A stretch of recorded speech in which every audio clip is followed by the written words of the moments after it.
Hello everyone, welcome back my YouTube channel. I hope आप सब अच्छे होंगे। आज की वीडियो स्पेशल होने वाली है और ये एक सच्ची कहानी है जो हम सभी को समझनी ज़रूरी है, क्योंकि यह कहानी हमारे नई पीढ़ियों के लिए बहुत ज़रूरी है। तो चलिए ज़्यादा देर ना करते हुए वीडियो को शुरू करते हैं। बीबी रजनी की कहानी सिख परंपरा की एक कहानी है जो आस्था और भक्ति की शक्ति को उजागर करती है। कहानी बताती है कि ईश्वर कृपा में अटूट विश्वास कैसे सबसे कठिन परिस्थितियों को भी मात दे सकता है। यहाँ बीबी रजनी की पूरी कहानी दी गई है। बीबी रजनी पंजाब में लाहौर के पास पट्टी के एक धनी और प्रभावशाली जमींदार राय दुनीचंद की सबसे छोटी बेटी थी। दुनीचंद सिख गुरुओं के एक भक्त, अनुयायी और काफ़ी धनी और शक्तिशाली व्यक्ति थे। उनकी 5 बेटियां थीं, जिनमें से सभी का पालन पोषण अच्छा हुआ और वे एक आरामदायक जीवन जी रही थी। हालांकि रजनी अपनी बहनों से अत्यधिक अलग थी। जहां उनकी बहनें सांसारिक सुखों और अपने पिता की संपत्ति से जुड़ी थीं, वहीं रजनी आध्यात्मिक रूप से बहुत ही ईश्वर के प्रति समर्पित थी। वो अपनी निर्ममता, दयालुता और वाहेगुरु ईश्वर में अटूट विश्वास के लिए जानी जाती थी। उनकी भक्ति अक्सर उन्हें उनके परिवार से अलग करती थी, खासकर उनके पिता से, जो अपने धार्मिक झुकाव के बावजूद अपनी संपत्ति और सामाजिक स्थिति पर बहुत गर्व करते थे। एक दिन एक पारिवारिक समारोह के दौरान राय दुनीचंद ने अपनी बेटियों से एक सरल प्रश्न पूछा, तुम्हारी राय में तुम्हारे पास जो भी धन और सुख सुविधा है उसका प्रबंध कौन करता है? अपने पिता को खुश करने के लिए ये उत्सुक बेटियां में से प्रत्येक ने उत्तर दिया कि उनके पिता ही सब कुछ प्रदान करते हैं। वे अपने शानदार जीवन के लिए उन्हीं की देन है। जब रजनी की बारी आई तो उसने कहा, यह केवल वाहेगुरु की कृपा से ही है जो हमें सब कुछ प्राप्त होता है। ये भगवान है जो हमें प्रदान करता है, ना कि आप पिताजी। रजनी के उत्तर पर राय दुनीचंद क्रोधित हो गए। उन्होंने रजनी के शब्दों को अपमान के रूप में ले लिया। उन्हें लगा कि वह उनके अधिकार और स्थिति को कमज़ोर कर रही है। अपने क्रोध में उन्होंने उसको अपमान के रूप में, सजा के रूप में उसकी शादी एक कोड़ी से करने का फैसला किया।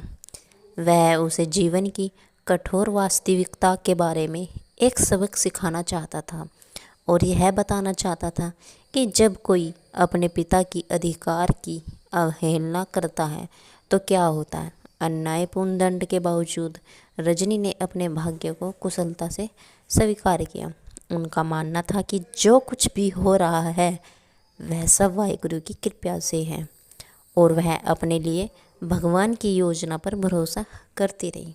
रजनी की शादी एक ऐसे व्यक्ति से हुई थी जो कुष्ठ रोग से पीड़ित था और उसके परिवार ने उसके त्याग दिया था। हालांकि उसका पति गंभीर बीमारी से पीड़ित था, लेकिन रजनी की अटूट भक्ति और दयालुता से बहुत प्रभावित हुआ।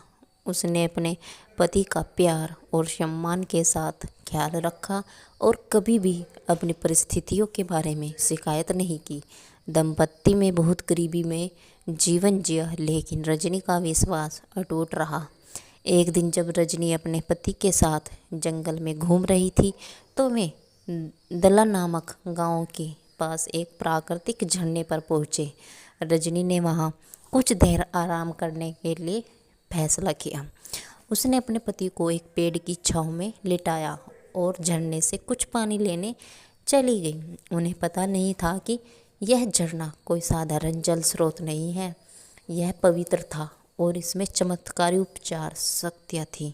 जब रजनी पानी लाने गई तो उसके पति, जो किनारे पर बैठे थे, वे झरने में एक कौवे को एक डुबकी लगाते देखा।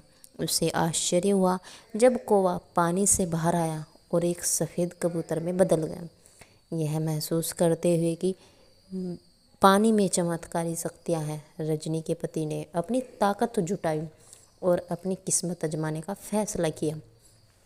वह खुद को झरने के किनारे ले गया और पानी में डुबकी लगाई।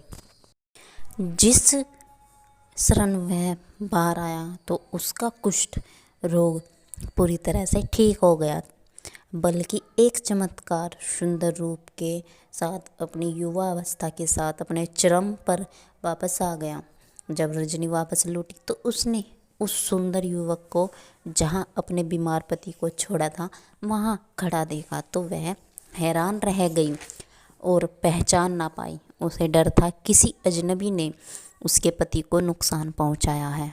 उसकी उलझन को देखकर उसके पति ने चमत्कारी झरने के बारे में बताया और बताया कैसे झरने के पवित्र जल ने उसे ठीक कर दिया। रजनी बहुत खुश और कर्तव्यज्ञ से अभिभूत महसूस करती है कि यह वाहिगुरु की कृपा थी जिसने यह चमत्कार किया था।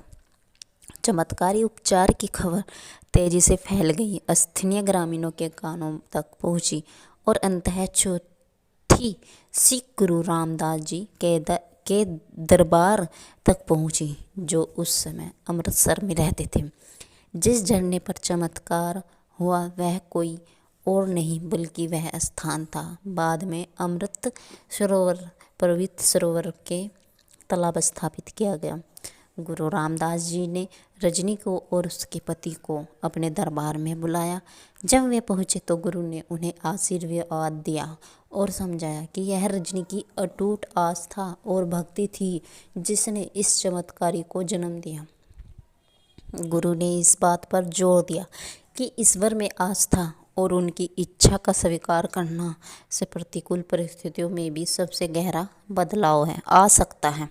गुरु रामदास जी ने तब उस स्थान को विकसित करने का फैसला किया जहाँ चमत्कारी झरना स्थित था। उन्हें एक पवित्र तालाब का निर्माण शुरू किया जो बाद में अमृत सरोवर बन गया। अमृतसर में हरमंदिर साहिब स्वर्ण मंदिर का केंद्र बिंदु है। यह स्थल अब सिख धर्म के पवित्र स्थानों में से एक है। हजारों तीर्थयात्री इसमें पवित्र जल में स्नान करने आते हैं।